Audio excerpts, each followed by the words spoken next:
We now come to our 11th lesson in chronological Bible storying for Muslims, and today we're going to look at study number 5 concerning the suffering servant.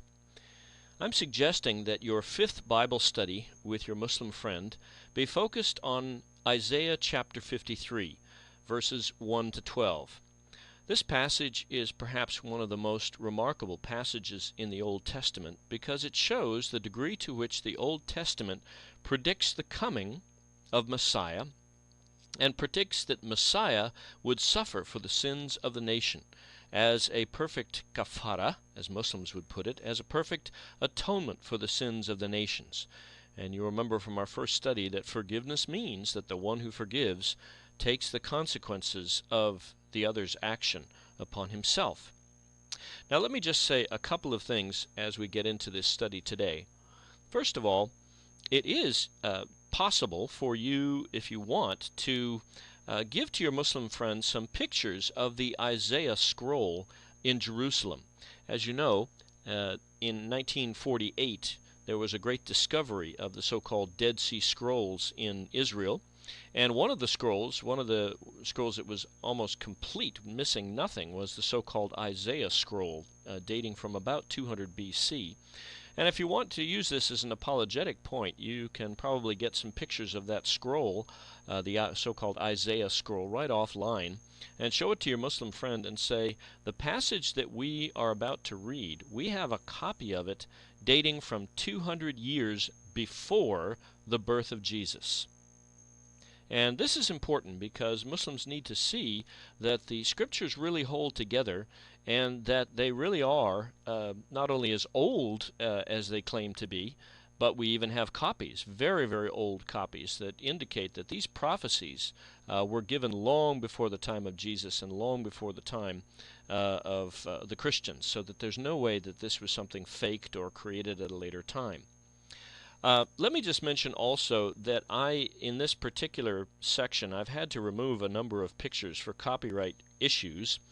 So I've been just using clip art. Now that's been true through all the other studies as well, but in this one I felt very much hampered because some of the best pictures for depicting different aspects of the life of Christ are under copyright. So I've just used clip art here, and I apologize, but that doesn't mean that you can't appropriate some of those pictures and put them into your study materials and then give them to your Muslim friends as representative. And I'll talk about that as we go along, because there's some great pictures out there on the internet that can be easily imported to any study materials that you produce.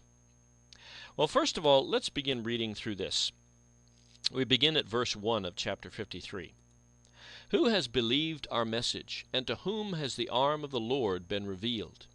He grew up before him like a tender shoot, and like a root out of dry ground. He had no beauty or majesty to attract us to him, nothing in his appearance that we should desire him. Remarkable thing about Jesus is that he was a carpenter with no credentials.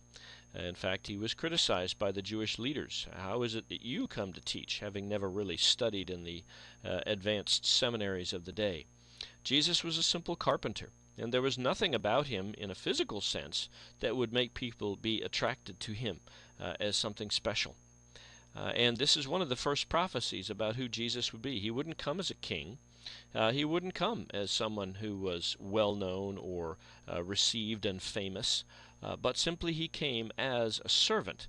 And then this passage goes on to describe what kind of a servant this Messiah would be. This passage really is talking about what is Messiah, and what is Messiah going to do? Why do we call him Messiah?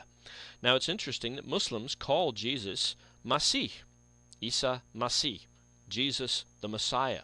What does it mean to be a Messiah? What does the Messiah do? Well, Isaiah 53 explains that. So he wasn't anyone special to look at. And secondly, the passage goes on to explain he was despised and rejected by men, a man of sorrows and familiar with suffering. Like one from whom men hide their faces, he was despised, and we esteemed him not. The amazing thing is that Jesus was betrayed by one of his own into the hands of the Romans.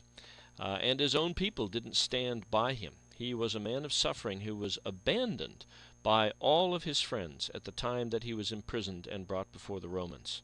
So no one esteemed him enough to seek to save or to help him. remarkable that the Messiah of the world should be abandoned and left in the hands of evil men to do with him what they would please. But the Scripture predicted it. This is part of what it means to be Messiah, that he would be rejected and despised by men and become a man of sorrows, familiar with suffering. So the prophet predicts also one who bears our sorrows as he does this. Surely he took up our infirmities and carried our sorrows, yet we considered him stricken by God, smitten by him, and afflicted. Jesus, in the Garden of Gethsemane, accepted the plan of God, that as God's Messiah, the prophet has predicted that he would himself be smitten by God. Now, why would God smite Messiah? Well, it's simple. The punishment which we deserved is given to Messiah. That's why he's Messiah.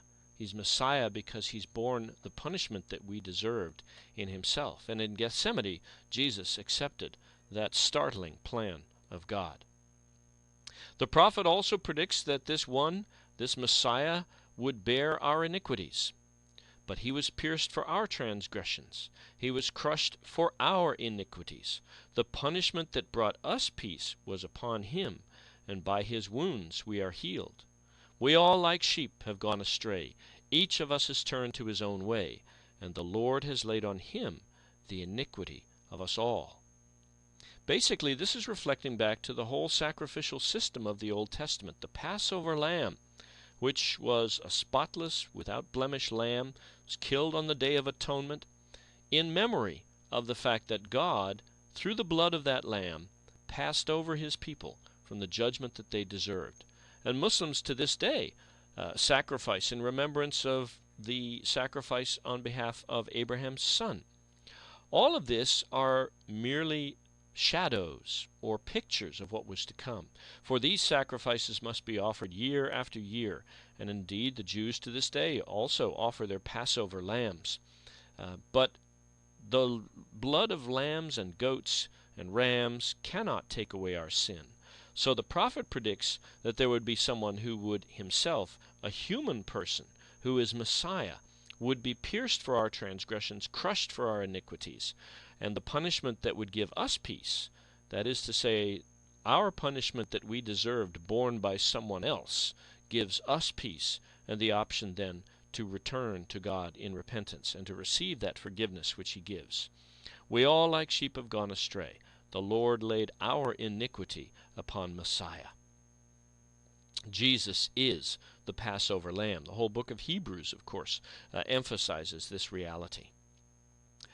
Also, the prophet predicts that this one would be silent before his accusers. He was oppressed and afflicted, yet he did not open his mouth. He was led like a lamb to the slaughter, and as a sheep before her shearers is silent, so he did not open his mouth. By oppression and judgment he was taken away, and who can speak of his descendants? For he was cut off from the land of the living. For the transgression of my people he was stricken. By the way, one of the greatest testimonies to innocence is oftentimes silence, isn't it? And when Jesus was brought before Pilate, he said nothing. There was no need to defend, and Pilate understood by his lack of defense that indeed he was truly innocent. And so Pilate sought to have Jesus released, because he recognized that this was a miscarriage of justice. This man had done nothing wrong. So he was cut off from the land of the living for the transgression of God's people. Those who claimed to be followers of God were not truly followers of God. But indeed God took their iniquity and laid that iniquity and its punishment upon Messiah. Jesus before Pilate. Prophet also predicts that Jesus would be buried in a rich man's tomb. He was assigned a grave with the wicked. As an executed criminal, he would have no place to be buried. The Romans would throw such people out in the garbage heaps after they died. And yet, in the end, with the rich in his death, he was buried, though he had done no violence, nor was any deceit in his mouth. By the way, this picture is not of the tomb of Nicodemus. I had to take in some clip art that was allowable. I had a much better picture here.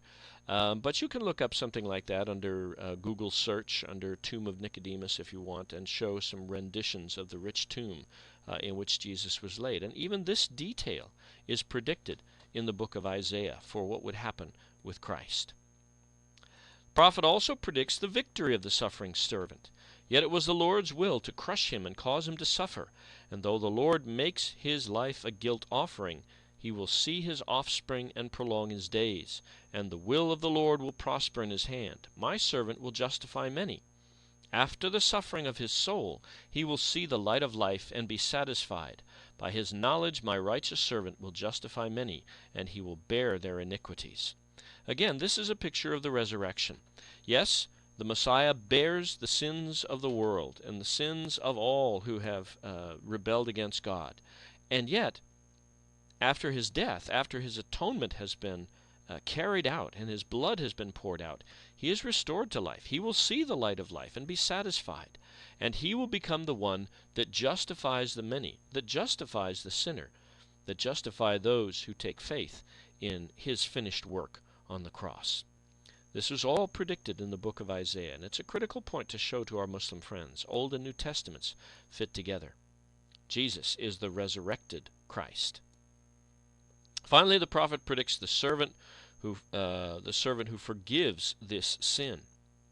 Therefore I will give him a portion among the great, and he will divide the spoils with the strong, because he poured out his life unto death, and was numbered with the transgressors. For he bore the sin of many, and made intercession for the transgressors. Even as he was being crucified, Jesus said, Father, forgive them, for they know not what they do. And in so saying, he fulfilled exactly what Isaiah 53 said the Messiah would do. He would make intercession for the very people who crucified him. Well, this is an exciting study, and I hope you will have a lot of fun walking your Muslim friend through the reality of the atonement that Jesus has accomplished on the cross, and the fact that this was predicted 700 years before the coming of Christ. You can show him in Isaiah some of the historical passages where various Israelite kings are referred to, kings who are also known from the ancient chronicles of Assyria, for instance, and Hezekiah, who is king in Israel and is during the reign of Isaiah. And this helps our Muslim friend to see that these predictions came long before the time of Christ and can only be fulfilled through what we know of the life of Jesus himself. Well, we'll stop there, and thank you, and I trust you'll have some fun with it.